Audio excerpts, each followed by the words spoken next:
ladies and gentlemen, thank you for honoring this invitation to the first CAHOST meeting of the year. I take this opportunity to heartily congratulate Musa Ali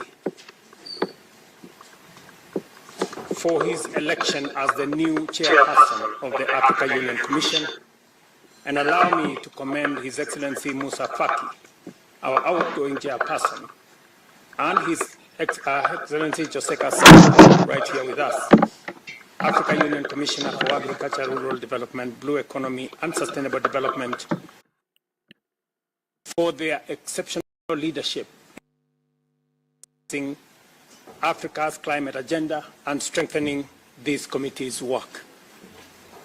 Looking back on the past year, Africa made significant strides in the global climate discourse.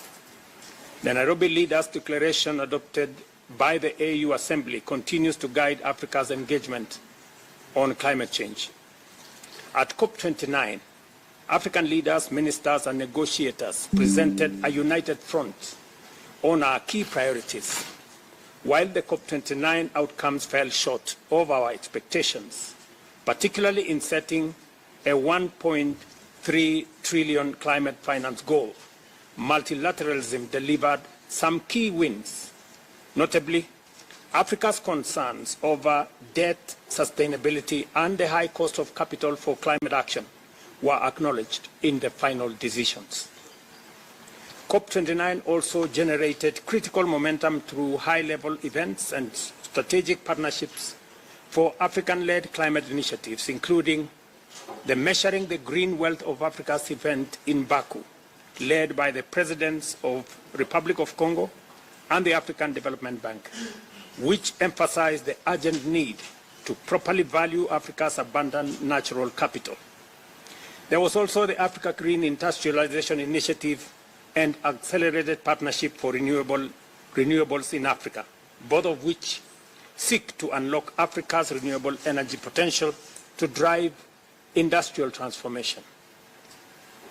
To institutionalize these initiatives effectively, I am pleased to report that the Africa Continental Free Trade Area Secretariat has agreed to support the implementation of the AGI initiative in collaboration with key partners. Allow me also to commend the government of Tanzania for successfully hosting Mission 300 event in Dar es Salaam last month. This initiative aims to accelerate Africa's energy access by 2030, and I urge this forum to endorse its outcome. Looking ahead,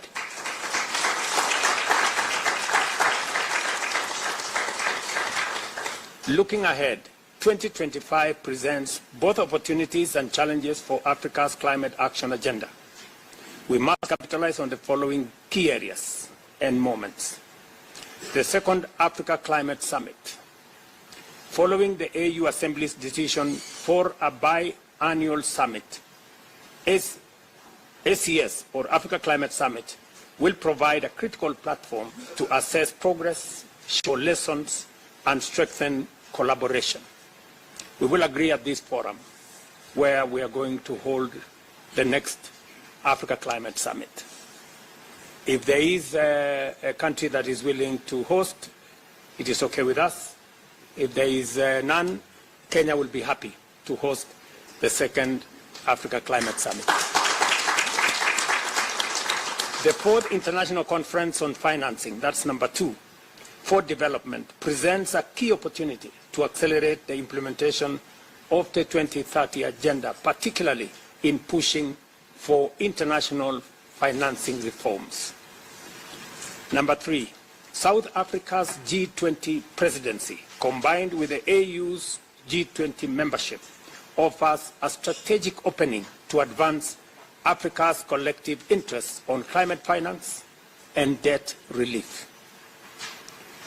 Number 4, COP30 in Brazil is a pivotal moment to push for ambitious global climate action, rebuild trust, and enhance international cooperation.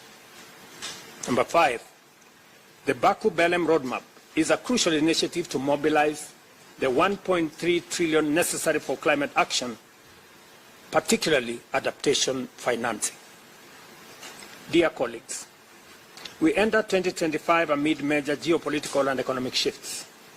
The global climate for cooperation and solidarity is weakening in the face of multiplicity of policy changes in the West, including cuts in aid and diminishing support for multilateral institutions, a rise in protectionism and nationalist policies that threaten trade and investment flows, as well as escalating trade tariffs that impact Africa's economic and environmental priorities.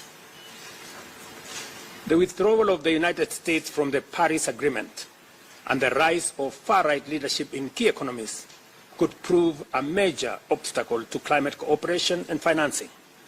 Moreover, 2024 was the first year the world breached the 1.5 degrees Celsius threshold, a stark warning with unpredictable consequences. Despite these changes and challenges, Africa must remain proactive, defend multilateralism, and demand the fulfillment of international obligations. The submission of new nationally determined contributions this year offers a strategic opportunity. Our updated plans must scale up renewable energy expansion, accelerate the transition away from fossil fuels, and align with African leaders' Nairobi Declaration and COP20 and COP decisions. Ladies and gentlemen, I have presented a report that I would want to make reference, that it be a reference as some key elements, including the meeting we had in New York, are not reflected in that report. I want to ask the Secretariat here at the AU to work with my team so that we can ensure that the report ultimately reflects the decisions that we made in New York and other intervening meetings that took place, so that we can have a comprehensive report to take us into the future.